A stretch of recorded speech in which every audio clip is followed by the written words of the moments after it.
Welcome. My name's John, and today we'll be reading Making American Civilization Great Again, posted on Town Hall, March 15th, 2017, by Andy Schlafly. Andy Schlafly is a conservative activist and son of Phyllis Schlafly. He frequently challenges liberal government regulations and statutes. Andy is the founder of conservapedia.com and speaks out often on social issues.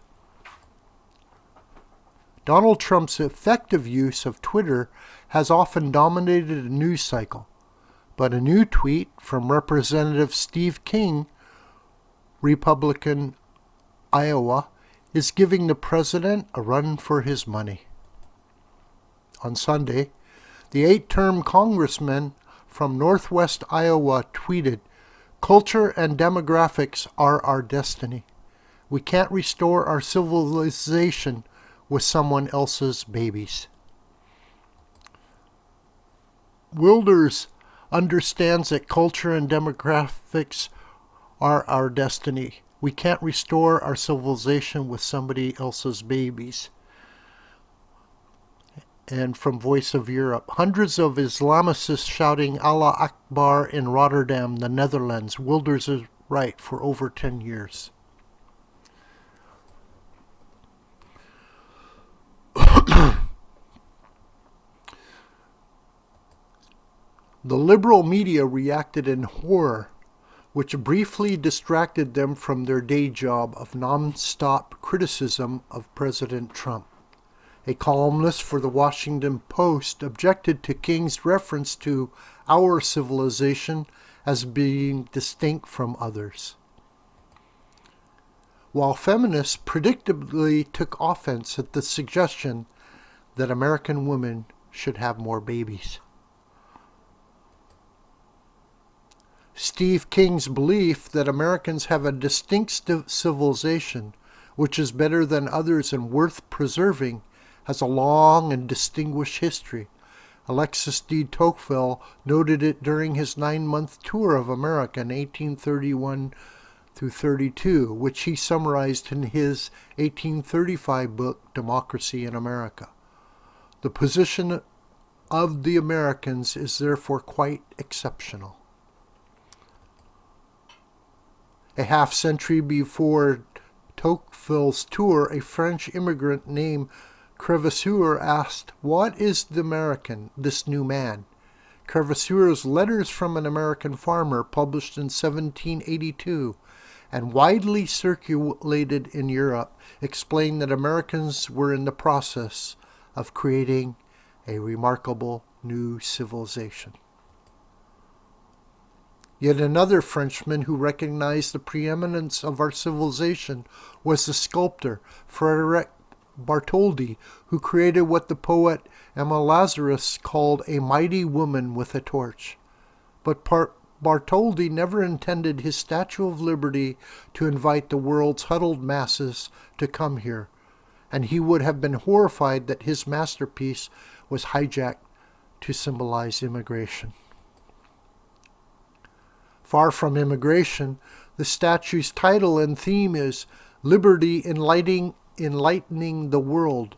In other words, the statue means that other nations should learn from America's success and try to replicate it in their own countries, not move here to share in its benefits without working for them. Immigrants can be valuable members of our nation if they come in small numbers and assimilate to the culture, values, and civilization that our ancestors created for us.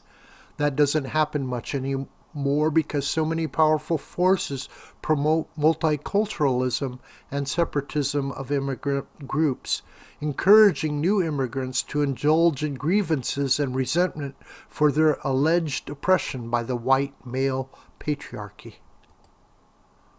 Unlike the great wave of immigration a century ago, today's immigrants from poor countries tend to maintain their language, religion, and culture even into the second and third generations.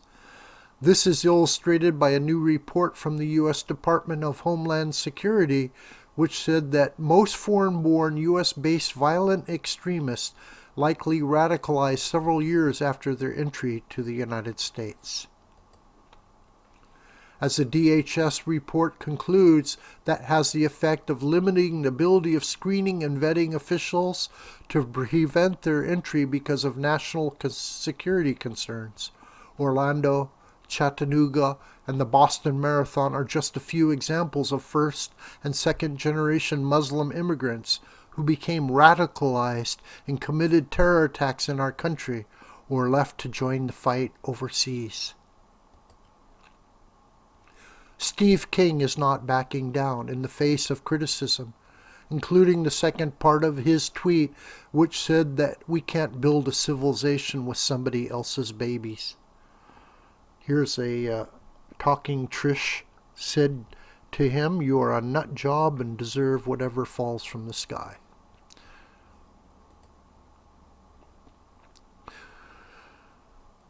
Speaking the next day on CNN, King elaborated, "You've got to keep your birth rate up and you need to teach your children your values. In doing so, you can grow your population, you can strengthen your culture, and you can strengthen your way of life."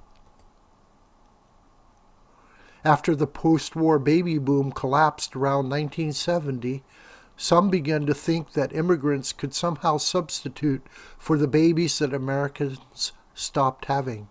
The idea that immigrants will save Social Security has been debunked by research showing that low-skill, low-wage immigrants inevitably consume more benefits than they contribute to the system.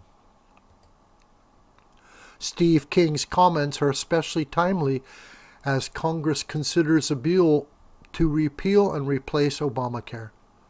One of the most pernicious aspects of Obamacare was its insistence on defining abortion and contraception as preventive care, which all health plans must provide to women with no copay or deductible.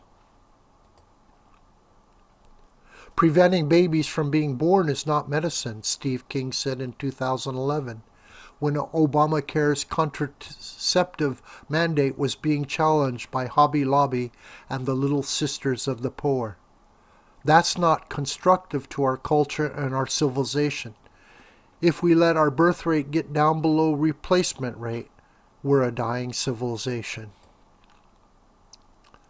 Replacement rate refers to having at least 2.1 babies per couple, so that the population maintains itself.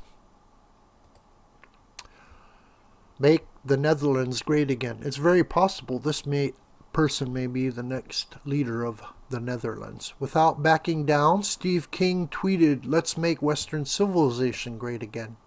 No one should take offense at that goal, given how much Western civilization has achieved for the immense benefit of the entire world. Immigration policy should build on the values of our culture, not change them. Immigration is no substitute for producing the next generation of Americans to carry on our great country. Thank you so much for watching this video. Please share this on social media